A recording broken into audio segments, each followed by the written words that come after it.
Why, good day, ladies and gentlemen. Allow me to be probably one of the latest people to wish you a happy new year.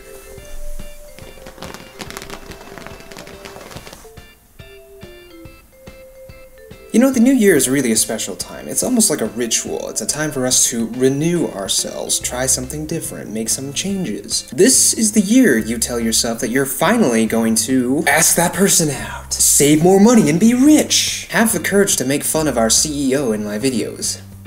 Maybe not. And so maybe for the first couple weeks, or maybe even the first couple months, you're usually pretty good about keeping your goals. But then come March, maybe April, you kind of almost forget about what you were trying to do in the first place. Why does that happen? Well, the answer is pretty simple. You're doing it wrong. Yes, you heard me, you're doing it wrong. Suppose you work at a big company. You come up with this great idea that you want to present to your boss. Would you just randomly walk up to your boss and say, "Hey, I have this great idea." "Okay, how are you gonna do it?"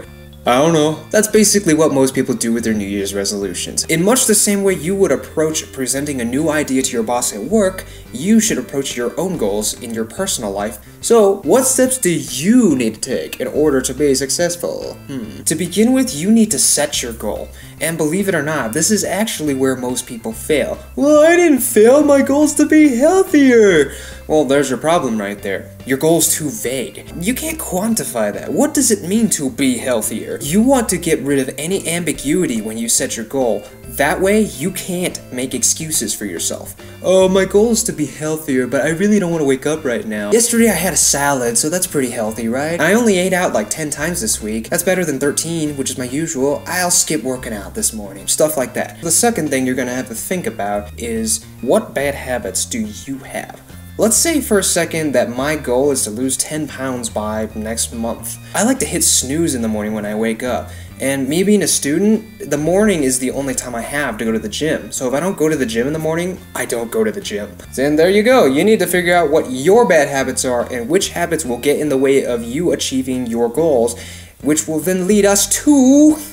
We must learn to conquer ourselves. It is not our abilities that show what we truly are, it is our choices. But yeah, I gotta admit, sometimes it's hard to choose not to sleep in. And so you need to come up with ways to kind of outsmart yourself. Going back to sleeping in, I have a habit of just rolling over and just snapping the snooze button. So what can I do to overcome that?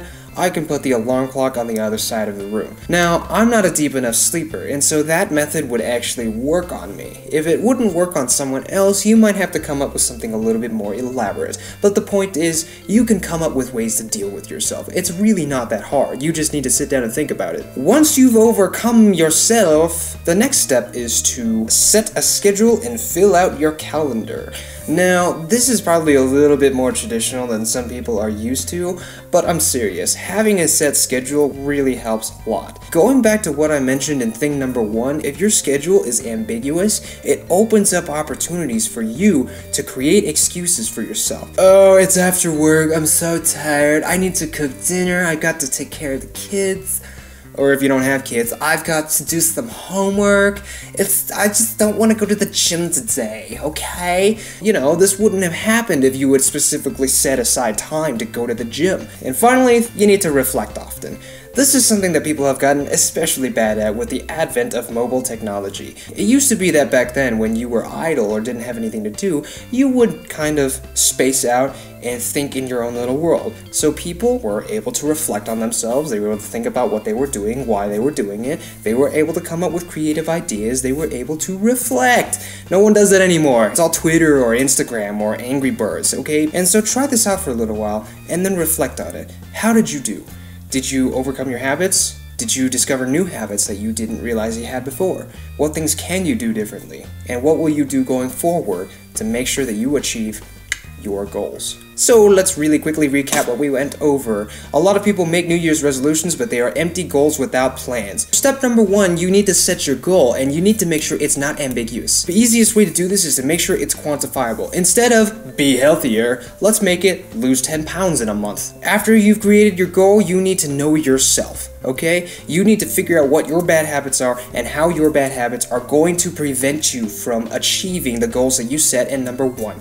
After you've figured out what your bad habits habits are, you need to figure out in step number 3 how to deal with those bad habits so that you are not your own obstacle to success. When you've come up with these things and how to deal with yourself, you then create a schedule or a structured plan for yourself to achieve these goals. I'm gonna work out Monday, Wednesday, Friday. I'm going to save money on this day of this month, etc, etc, etc. And then finally, reflect. If you've ever got some free time on your hands, instead of picking up your phone and playing whack-a-mole, sit down and reflect on what you've been doing and your goals. Think about how you can do them better. Think about what you can do differently. Just sit down and think. I feel like people just don't do that enough anymore. These are the steps that Mikey suggests you take to achieve your goals. Yeah, I know it's kind of weird that some random college guy wants you to be successful, but I love you. In a not creepy way.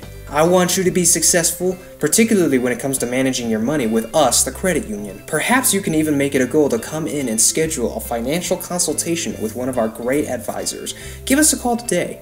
This has been Mikey, over and out. That was weird. Spend wisely and save wisely.